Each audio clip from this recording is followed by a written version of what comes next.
Hola gente linda, soy yo, soy Shio. Hoy es miércoles 12 de agosto de 2020 y sí, tuve que ir a ver en el calendario porque de nuevo ya no me acordaba qué día era.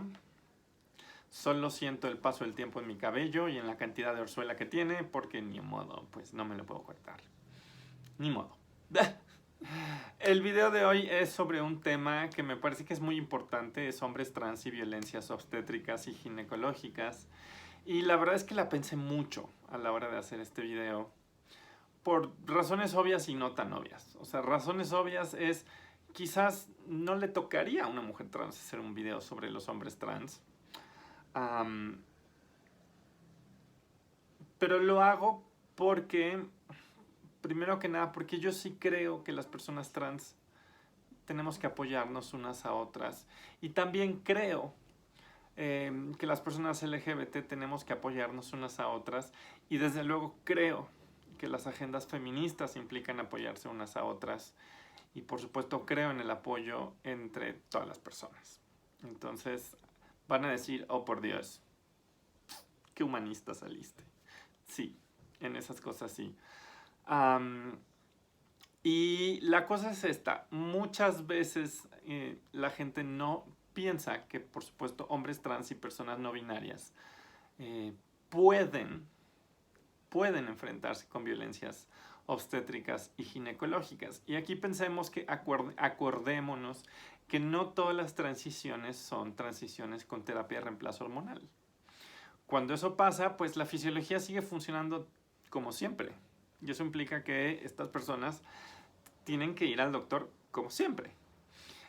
La cosa, por supuesto, es que imagínense lo que es explicarle a un ginecólogo lo que es ser una persona trans, ya sea un hombre trans o una persona no binaria. Tristemente, a veces eso no es tan sencillo, lo digo porque algunos amigos, algunas amigues me lo han dicho. Dicen, pues es una experiencia un poco incómoda y a veces lo que haces es regresar al closet.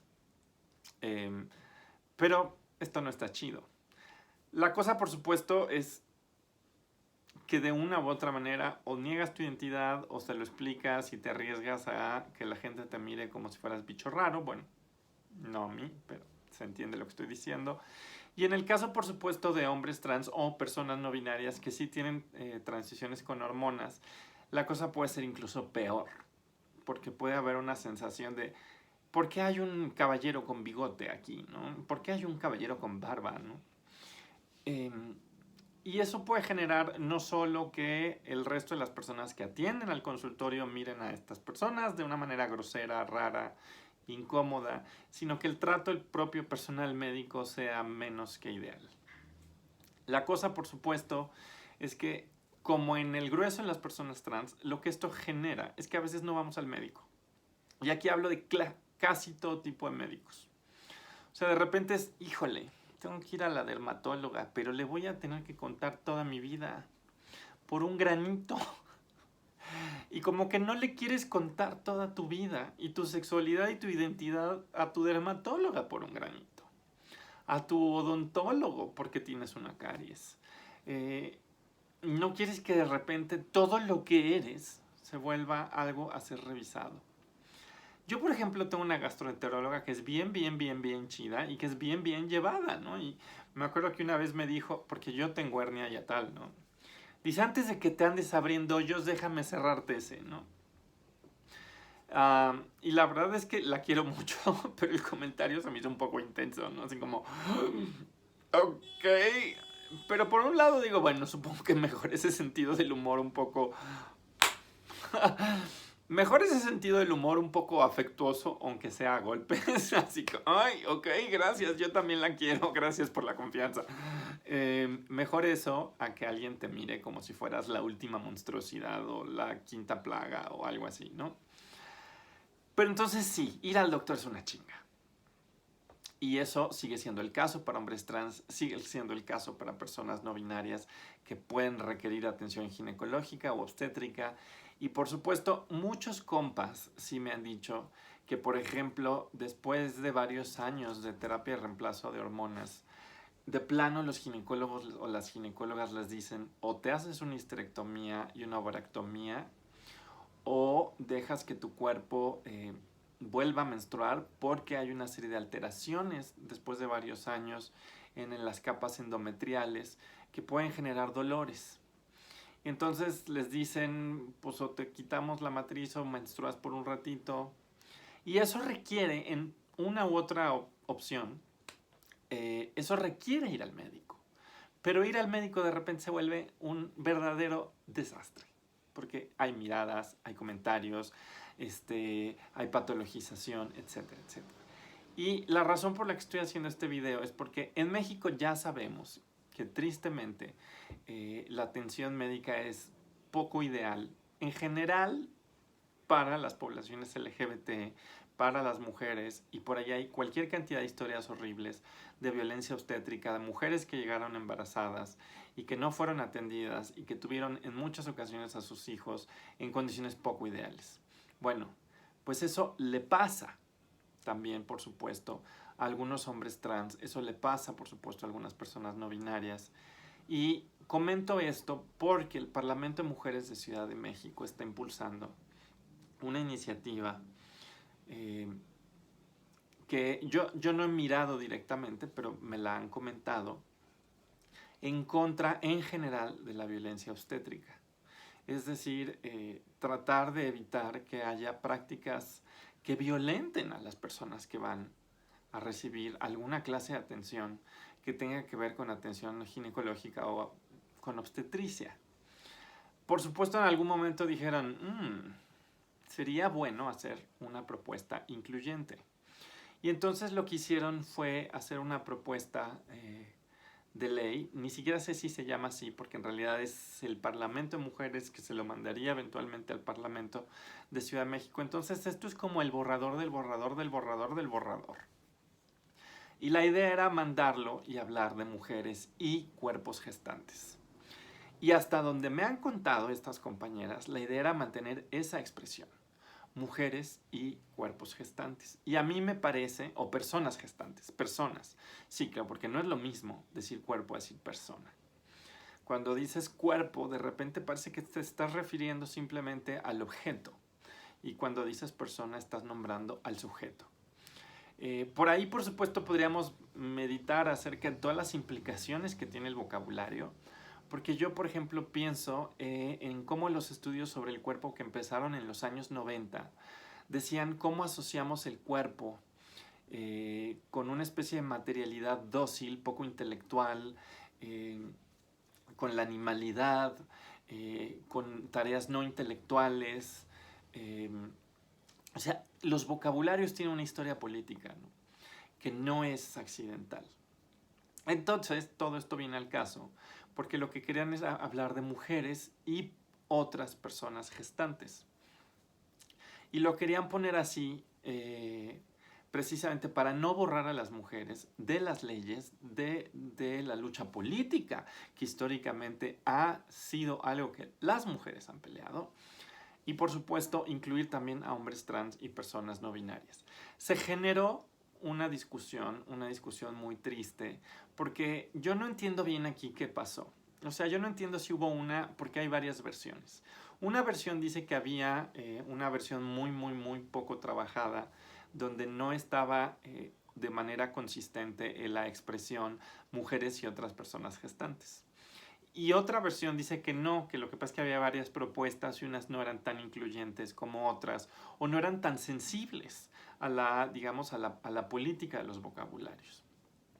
No sé bien cómo estuvo la cosa, pero por lo que me han dicho, la apuesta es que se refiere a mujeres y otras personas gestantes. Y aquí sí quiero decir que desafortunadamente nos alcanzó un debate que yo no había visto en México en ningún espacio legal oficial o algo así. Lo había visto en Twitter, porque en Twitter pasa todo.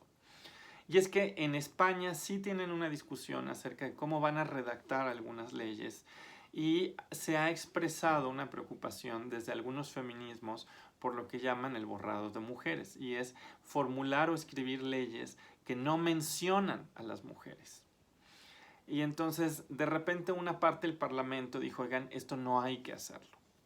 Y yo, de hecho, quiero expresar que yo creo que podemos encontrar una formulación incluyente que nos satisfaga a todas, a todos, a todes, y que de hecho que nos enorgullezca. O sea, yo sí creo que podemos, con un buen ejercicio de imaginación política, crear leyes donde todo el mundo se sienta orgullosamente satisfecho de haber hecho un trabajo que es a la vez incluyente, pero que además atiende a las necesidades de todas las personas, por supuesto, mujeres, hombres trans, personas no binarias, que son las personas relevantes para esta cosa. Y yo, esa es, digamos, la esperanza que tengo, ¿no?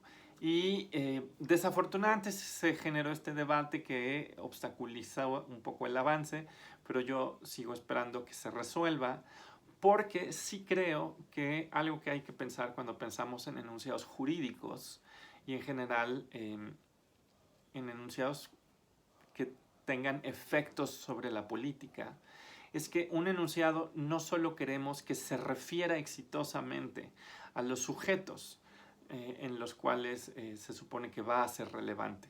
O sea, porque eso lo podríamos hacer.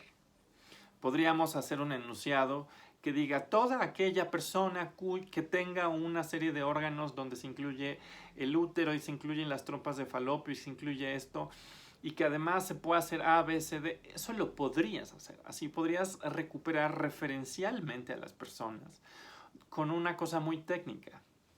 Pero no se trata de que un enunciado simplemente refiera exitosamente, porque un enunciado legal, un enunciado político, hacen más cosas que referirse. Tienen que ser comunicacionalmente claros y tienen que atender, por supuesto, a la historia política, a los movimientos, de los distintos movimientos, y entonces hay una serie de consideraciones históricas, políticas y comunicacionales. Quieres de entrada que la gente entienda los enunciados, que la gente, por ejemplo, reconozca que una ley es una ley que le compete, que las mujeres, que los hombres trans y que personas no binarias a las que les compete esta ley digan, ah, claro, esta es una ley que está hablando de mí y que me está diciendo que yo tengo este derecho. Entonces una ley tiene que ser comunicacionalmente exitosa, no solo referirse de manera adecuada a sus sujetos, o sea, no solamente recortar el mundo, decir, ah, son estas personas, sino que a esas personas les quede claro. Y tiene que hacerlo de las maneras más dignas posibles para mandar además un mensaje social de estas son personas con derechos a las que como Estado y como comunidad vamos a proteger a través de una lógica de derechos humanos, ¿no? Entonces, para mí es bien, bien importante, por supuesto, que las leyes logren eso. Entonces, yo por eso sí creo que hay un ejercicio de imaginación política en cómo se redactan las leyes, ¿no? Y sí creo que, por ejemplo, crear leyes que se refieren a los sujetos, pero que son comunicacionalmente oscuras o que no le hacen justicia a la historia de los movimientos o a la complejidad política de la circunstancia, o que no mandan un mensaje de dignidad, entonces no están haciendo todo lo que deben hacer. Yo por eso creo, esta es mi interpretación personal, es que todas las leyes tienen que, por ejemplo, hablar de mujeres y personas gestantes, porque creo que es la formulación que mejor recupera eso. Por supuesto me queda claro que este es un debate vivo, van a haber posiciones, van a haber posturas, argumentos, y como todo debate se va enriqueciendo y vamos aprendiendo colectivamente, ¿no? Pero sí quería hablar de esto, porque sí nos está demostrando que no es trivial el diseño de leyes incluyentes y que requiere un montón de esfuerzo. Y yo sí quisiera decir que yo sí, a título personal, creo que es un error formular leyes donde quitamos la palabra mujer. Sí me parece que no le hace justicia a la historia de los feminismos, a la historia de las mujeres, no le hace justicia a la historia de esos movimientos. Y sin embargo me queda claro que si solo dejas la palabra mujer, tampoco le haces justicia a otras personas, porque se pueden generar paradojas legales.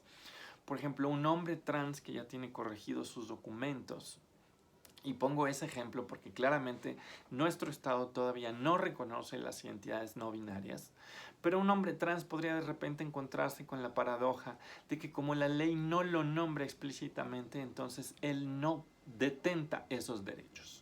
Y eso es muy peligroso, Por supuesto, puede que pueda demandar, pueda hacerla de jamón, y eventualmente logra hacer valer el derecho. Quizás diciendo, oigan, pero es que la interpretación más generosa de la ley me recuperaría a mí también como persona.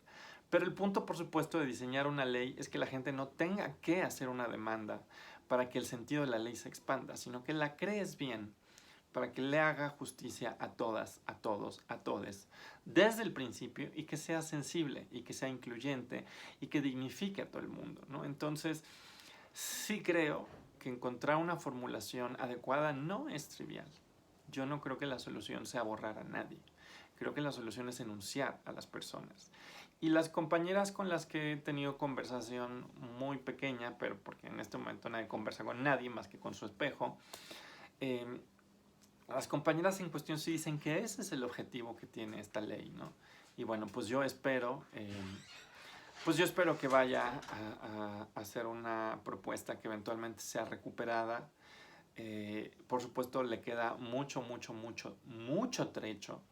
Y estamos en un ambiente particularmente difícil ahorita porque hay un avance de una derecha realmente bestial. Yo sí me estoy asustando, estoy viendo lo que está pasando en Nuevo León, en Querétaro, en Guanajuato. O sea, todo el avance de las propuestas de PIN parental me da miedo.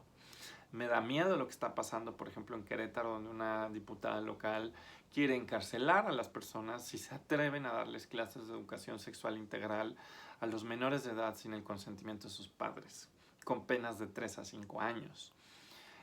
Entonces, sí veo una agenda antiderechos muy peligrosa y sí creo que es momento de dignificar y de luchar por los derechos de todas, todos, todes. Y sí creo que es un momento donde el enemigo, claro, es la nueva derecha antiderechos, ¿no? Por lo menos esa es mi brújula personal. Entonces, bueno, este video es un poco porque sí me parecía que el tema ameritaba ser mencionado, ameritaba ser enunciado. De nuevo, repito, probablemente soy una de las personas menos indicadas para hablar de este tema, no solo porque no lo vivo, sino porque, digo, tampoco es que conviva con personas que me cuenten eso, ¿no? Incluso las amigas, amigos, amigues que tengo, que pues no es que yo llegue y, oye, ¿cómo estás, manita? Oye, pues vamos a hablar de cómo... Pues no pasa, ¿no? Entonces me sé muy lejana, me sé muy distante. Es un tema donde creo que le toca la vocería a los hombres trans, a las personas no binarias, que de hecho son cuerpos gestantes, pero sí quería decir que me parece un tema importante. Bueno, para ir cerrando este video, que de repente se alargó muchísimo, hay una serie de temas que yo creo que voy a ir retomando en estas semanas. Pero bueno, deseenme suerte porque la verdad es que estoy agotada porque estamos en semana de tutoriales, vienen otras 2 semanas de tutoriales, hay un montón de trabajo, entonces igual y termino haciendo un video así como de pastelazo en una semana o algo, porque realmente es muy cansado la semana de tutoriales. Digo, la gente va a decir, ¿y eso qué es, no? Son las evaluaciones de los alumnos y alumnas de doctorado. Y por supuesto, la gente es bien amable y te manda 150 páginas 2 días antes, ¿no? Así, ahora ya el 10. Renglón seguido, aquí hay 150 páginas, doctora, feliz fin de semana, que lo disfrute. Y es así como, lo odio profundamente. Pero bueno, estoy haciendo mi mejor trabajo, pero está difícil, ¿no? Y nada, pues es que hay muchos temas, ahí luego si quieren, sugiéranme temas que les gustaría que aquí debraye un poco sobre ellos. Y nada, nos vemos en una semana.